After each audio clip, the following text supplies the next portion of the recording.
The Pacific wind had a sound of its own. Not a whistle, not a howl, but a low, steady hum that crept through the skin of every man who slept on a carrier deck. It was the heartbeat of war, the rhythm of the ocean's endless patience, waiting for men to rise and fall like waves. Lieutenant Mark Caldwell hadn't slept in 2 nights. The sound of engines haunted his dreams, not just his own, but the ones he heard dying. The whine of a Zero's propeller in its death spin. The echo of Bobby Knox's final climb. The sharp, metallic gasp of his own plane as it had stalled and lived. He'd written everything down in his small black notebook. The numbers, the throttle angle, the airspeed, even the way the stick had shivered just before recovery. The pages smelled of oil and sweat. At the top of one page, he'd written 3 words in block letters. Slow is life. That phrase would one day become doctrine. But now, it was just desperation written in ink. 3 days after Knox's death, Caldwell stood before the briefing board inside the ready room of the Enterprise. The walls dripped with humidity, the air heavy with the scent of coffee, cigarettes, and fear. A dozen pilots sat before him, some half awake, others nursing the ghost of last night's whiskey. Caldwell drew a circle on the chalkboard, a crude diagram of a Zero chasing a wildcat. He marked an X behind it. This, he said, his voice hoarse from exhaustion, is death. The Zero's faster, turns tighter, and can stay glued to your tail until you bleed fuel. We can't outfly them. A murmur of agreement rippled through the room. He paused, then drew another line, the wildcat slowing abruptly, the Zero shooting ahead of it. But if we make them overshoot, he turned, eyes sharp. They give us a window. A second. That's all. But a second can save your life. One of the younger pilots, Dawson, his helmet still marked with training paint, frowned. Sir, you mean stall? You want us to stall in a fight? Caldwell nodded slowly. You won't stall if you feel it. You have to trust the air. You have to listen to it. Dawson scoffed. Sir, you stall at 4,000 feet, you're done. Not if you time it right. Another voice spoke, deeper, older. He's right, said Commander Haynes, standing in the doorway. You can't outrun what's faster. But you can trick it. The Japanese built their planes for speed, not balance. We built ours for punishment. Use that. The room went silent. The war had turned a lecture into scripture. Every word that could buy a man another day mattered more than any medal. A week later, they put the theory to test. Caldwell led a formation of 4 wildcats into the blue vastness north of Bougainville. The air shimmered with heat. The horizon was clear, too clear. That kind of stillness meant something was waiting. And it was. Bogies inbound, 6 high, fast, came the call.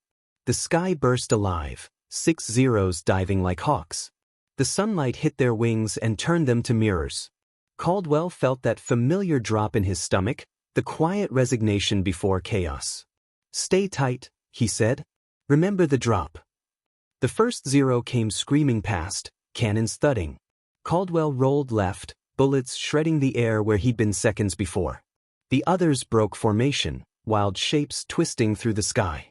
One pilot panicked, gunning his engine, trying to run, a fatal instinct.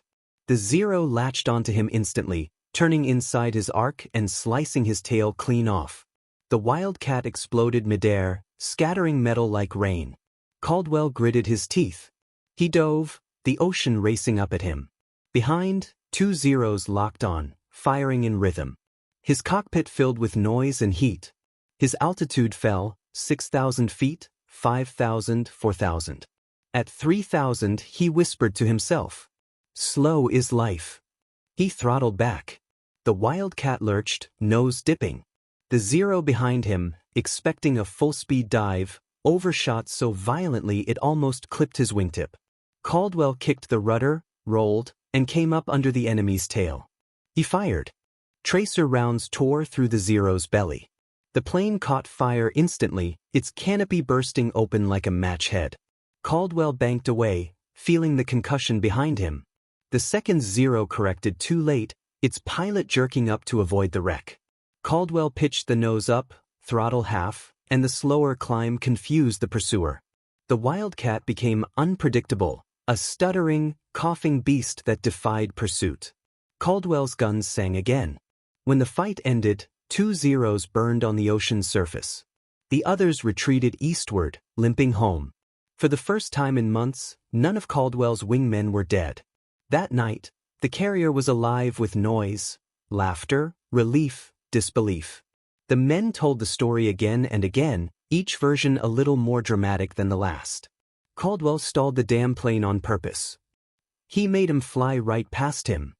The Zero's faster, yeah, but it's dumb fast. Caldwell said little. He just sat by the wing of his Wildcat, cigarette in hand, staring at the bullet holes. The mechanics patched them, the deckhands cleaned them, but he could still feel each one like a scar. Haynes approached quietly. They're calling it the Caldwell Cut. I didn't mean for it to have a name. Everything that saves men gets one, Haynes said, lighting his own cigarette. You realize what you've done? Caldwell exhaled smoke. I slowed down. Haynes smiled faintly. Exactly. The tactic spread faster than command could control. Pilots began using it without orders, improvising variations.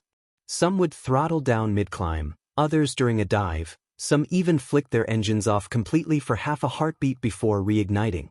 The Japanese were furious. Intercepted radio chatter called the Americans madmen with broken wings. Their aces began trying to compensate, extending approach distances, pulling wide arcs before engagement. But the psychology had shifted. The Americans had learned to weaponize hesitation. For the first time, fear belonged to both sides. A letter arrived for Caldwell 2 weeks later, sealed in a small envelope stamped confidential. It bore the signature of Rear Admiral Frank J. Fletcher. Lieutenant, reports from Task Force 61 confirm that your throttle modulation tactics have improved engagement survivability by 38%. This directive is now approved as provisional training doctrine. Further testing authorized under Commander Haynes. At the bottom, someone had scrawled in pencil, "Throttle to stall, make them overshoot." He folded the letter and tucked it in his logbook. No medals, no ceremonies, just that line. The phrase spread through the fleet like gospel. On every carrier deck, chalkboards bore the words "throttle to stall." It became a mantra for men who knew they were outnumbered but not outsmarted. By autumn, Caldwell had flown 39 sorties. His eyes had grown darker, his jaw more hollow. He'd learned that victory wasn't joy, it was survival measured in inches. He had also learned that for every Zero that fell, another pilot disappeared from his mess table. He began dreaming of clouds, endless white clouds filled with ghostly shapes of planes looping forever, caught in an eternal dogfight. Sometimes, he'd wake with his fingers gripping the edge of the bunk, knuckles white, as if holding onto the throttle in his sleep. One evening, he went below deck, found the communications operator, and asked if they could replay a transmission. It was Knox's last. Static. Then a voice, faint, terrified. "They're right on me, Lieutenant. I can't." A burst of static. "God, I'm hit." Then nothing. Caldwell stood there for a long time, the noise of the ship fading away. He thought about all the men who had burned because no one had told them they could slow down. That night, he wrote a new entry in his notebook. "The faster we chase death, the easier it catches us." By late 1943, the Japanese began losing not just planes, but pilots. The overshoot trick forced them into mistakes, forced them to waste ammunition and speed. American analysts noticed that the average Zero engagement time had shortened. The Japanese were pulling out earlier, unwilling to commit to dogfights they couldn't predict. Caldwell didn't see it as victory. He saw it as balance restored, the air finally neutral again, no longer ruled by one design. But command saw it differently. They wanted to formalize the tactic. The Navy began training films, black and white reels showing mock dogfights, slow-motion clips of throttles being pulled back, captions like "Know your stall point" and "Predict the overshoot." Caldwell watched them in silence. They made the maneuver look clean, almost elegant.